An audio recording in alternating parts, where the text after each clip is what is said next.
శ్రావణమాసం శివమయ మాసంగా ఎందుకు పరిగణిస్తారు? ఈ ఆంతర్యాలను వివరించే పరమార్థంలోని నేటి కథనమే శ్రావణమాసం శివమయ మాసం.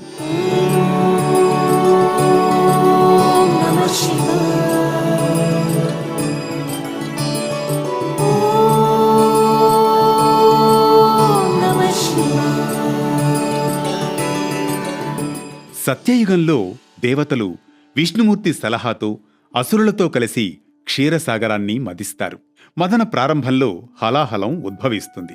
ఆ విషం చాలా ప్రమాదకరమైనదని, అది అన్ని జీవులను నాశనం చేస్తుందని భీతిలిన సమయంలో శివుడు ఆ విషాన్ని సేవించి సమస్త మానవాళిని, జీవకోటిని సంరక్షిస్తాడు. ఆ విష ప్రభావం వల్ల ఆయన గొంతు నీలవర్ణంగా మారిపోతుంది. అందుకే శివుడు నీలకంఠుడయ్యాడు. ఆ ఉష్ణపు తీవ్రత, విష ప్రభావాలను తగ్గించేందుకు దేవతలు, ఋషులు గంగాజలం, పాలు, దధి, తేనె తదితర ద్రవ్యాలతో శివుడికి అభిషేకం చేశారు.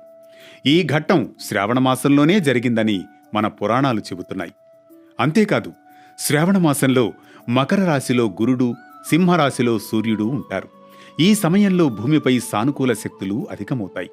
శివారాధనలో అభిషేకం వలన మనలో కూడా మనల్ని దహించి వేసే కామ, క్రోధ, మోహ, లోభ, మద మాత్సర్యాలను, అహంకారాలను శాంతపరచడం అనేది ఈ అభిషేకం ద్వారా జరుగుతుందని పండితులు చెబుతారు.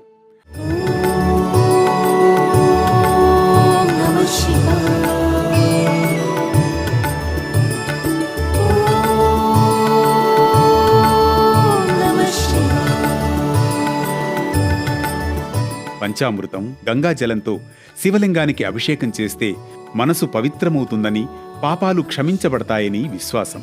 శ్రద్ధాభక్తులతో శ్రావణ సోమవారాల్లో శివాభిషేకం చేస్తే ఆయురారోగ్యాలు, సౌభాగ్యాలు కలుగుతాయి, కష్టాలు తొలగుతాయి, ఆధ్యాత్మిక చైతన్యం వెల్లివిరుస్తుంది. ఇందుకు చిహ్నంగానే సమస్త లోకంలోని భక్తులందరూ శ్రావణమాసంలో శివభక్తులు ప్రార్థనల రూపంలో శివలింగానికి క్షీరం సమర్పిస్తారు. అలా సమస్త జీవకోటిని రక్షించేందుకు శివుడు విషాన్ని సేవించినందున, జీవకోటిని సంరక్షించినందుకు కృతజ్ఞతగా ఈ అభిషేకాలు చేస్తారు. శివుణ్ణి ప్రార్థించడం వల్ల జీవితాన్ని బంధించే సత్వ, రజస్, తమస్ అనే 3 గుణాల నుండి మనకు విముక్తి కలుగుతుందని చెబుతారు. ఆయన చేతిలో ఉన్న త్రిశూలం దీనిని సూచిస్తుంది. దీనికి మరో ప్రతీక ఏంటంటే, త్రిశూలం భూత, వర్తమాన, భవిష్యత్తులను సూచిస్తుంది. అలాగే మానవునిలోని భౌతిక రూపంలో త్రిదోష లక్షణాలైన వాత, పిత్త, కఫాలు కూడా త్రిశూలం ద్వారా సూచించబడతాయి. ఈ దోషాల నుండి మనల్ని విముక్తి చేయమని మనం శివుణ్ణి ప్రార్థించడం కూడా ఇందులో ఉన్న అంతరార్థం.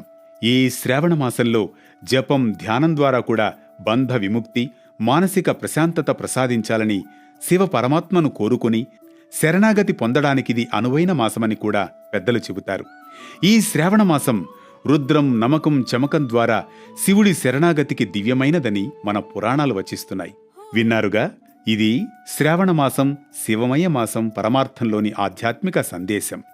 ఇప్పటి విరామం రేపటి వేటు న్యూస్ కథా పయనానికి మరో శ్రీకారం.